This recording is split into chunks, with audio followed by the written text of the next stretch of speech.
Hi guys! Isang magandang umaga sa inyong lahat. Ito nga pala si Princess Louise. Makikita ito sa Louisville Park.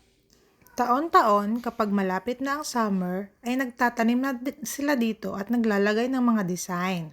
Kaya every year, iba't ibang halaman ang nakalagay dito or iba't ibang landscape. Pero kapag autumn na, ay nagsisimula na ring malanta ang mga halaman. At pagdating ng winter, ay snow na ang mga